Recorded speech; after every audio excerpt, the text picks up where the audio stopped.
Hello, I'm Sunny Williams. I'm up here on the International Space Station.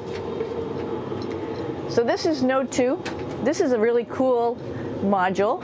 Of course, most of these modules you'll see they have 4 sides and they're put together. That way we could sort of work on a flat plane, either a wall, a floor, another wall, or the ceiling. But you know, again, all you have to do is turn yourself and your reference changes. The reason I'm bringing that up is because this is where 4 out of 6 of us sleep. And so people always ask about sleeping in space. Do you lie down? Are you in a bed?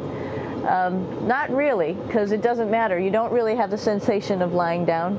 You just sit in your sleeping bag. So here's one sleep station right here. I'm going in right now. You can follow me if you want. So I'm inside. It's sort of like a little phone booth, but it's pretty comfy. I've got a sleeping bag right here that we sleep in, so we don't have sort of like a little bit of a cover. We don't fly all over the place. But you know, you can sleep in any orientation. I have it sleeping, feeling like I'm standing up right now, but like you saw, I'm on the floor. But it doesn't matter if I turn over and I sleep upside down. I can't have it, I don't have any sensation in my head that tells me that I'm upside down, so it really doesn't matter. The sleep station is also like a little office. We've got a computer in here. As you can see, we've got a couple little toys. I've got some books. I've got some clothes and other things that make it sort of like home. I'm coming out. And just for reference, that's one sleep station. This one's another. Right here. There's one on the ceiling, if you want to call it. Right here. And then there's a 4th on the other wall over here. So all of us sleep in a little bit of a circle. All right, come on back. There's more to show you.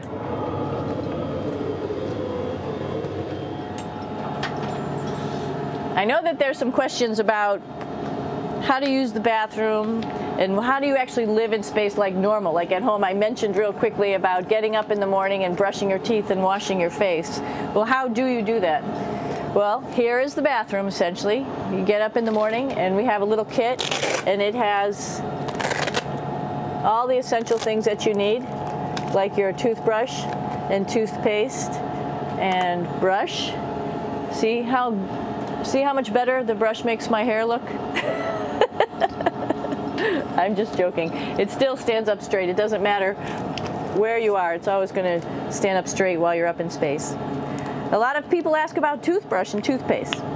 So, luckily enough, toothpaste, you can do it upside right this way, is sticky, and so it sticks to your toothbrush. No problem.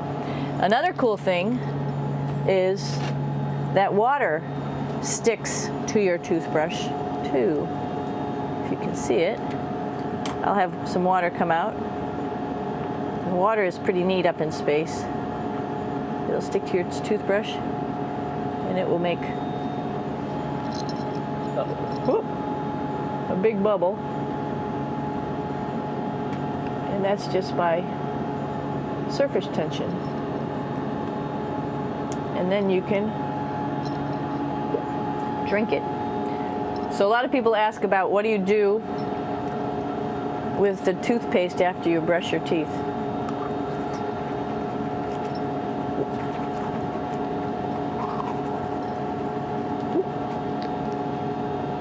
Two options.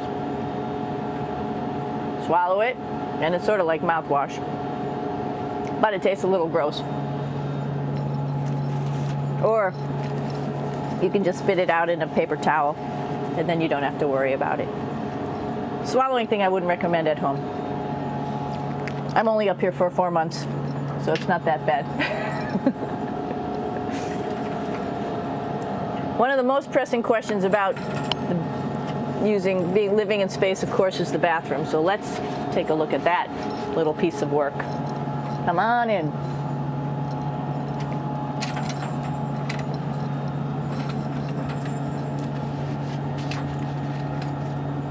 Here we are at the throne. This is awesome. You might see the little You might have noticed the little moon on the outside. This is our orbital outhouse right here.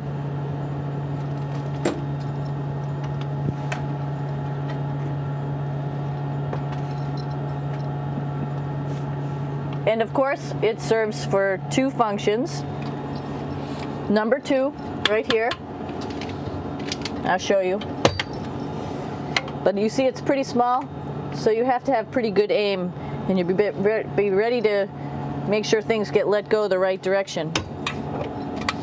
And it smells a little bit, so I'm closing it up. And that's of course for number 2. And this guy right here is for number 1. So they're sort of two slightly separate functions, but you can do a little, essentially both, by hanging on right here and doing number 1 and number 2. I might add it's color coded, so you really don't get it mixed up, which is nice. This is yellows for number 1. And also there's a selection of paper. People always ask about toilet paper. What do you do with toilet paper? What kind of toilet paper do you have? We have gloves, just because sometimes it does get messy. We have some Russian wipes, which are a little bit coarse if you like the coarse type of toilet paper. We have some nice tissues, which are nice and soft if you like soft toilet paper. We have Huggies, just for any cleanup. You know, we were all babies once, and this sort of helps. And then if things get really out of control, we have disinfectant wipes, just to make sure we clean up here. Because, you know, just like the water I showed you, the number 1 stuff can sort of go all over the place if you don't aim correctly. And did I mention both of these have a little bit of suction, so they should keep things going in the right direction. But like I said, sometimes things get a little out of control if you are out of control yourself flying around. So we have lots of protective stuff. And of course, you do have your privacy. There's a little door, so other people know that you're in there. Here's a pretty cool place. This is sort of like in your house where everybody meets in the morning. After you wash your face, brush your teeth, you want to find something for breakfast. And this is our kitchen. You might notice there's all sorts of foods here. It's like opening the refrigerator. You got all your different stuff that you want to have: drinks, meats, eggs, vegetables, cereals, bread, snacks. And that's a good place. That's where you find all the candy. Side dishes, and then some little power bars just in case. So we have all this type of food. Some of it is dehydrated, and so we have to hydrate it, fill it up with water. Some of it is all ready-made, and then all we have to do is heat it up. So something like this, I'm pulling out barbecued beef brisket. Pretty yummy. Not only is this food made in the US, but we also have food here from Japan. We've got Russian food. As you can see, all these red containers are filled with food that's from Russia. And then we get some of our specialty stuff, some things that we like, some of our favorite stuff that your family can send up. In fact, I like fluffernutters, and so I got sent up some fluff so I could make my fluffernutter with peanut butter. So you have a lot of food up here.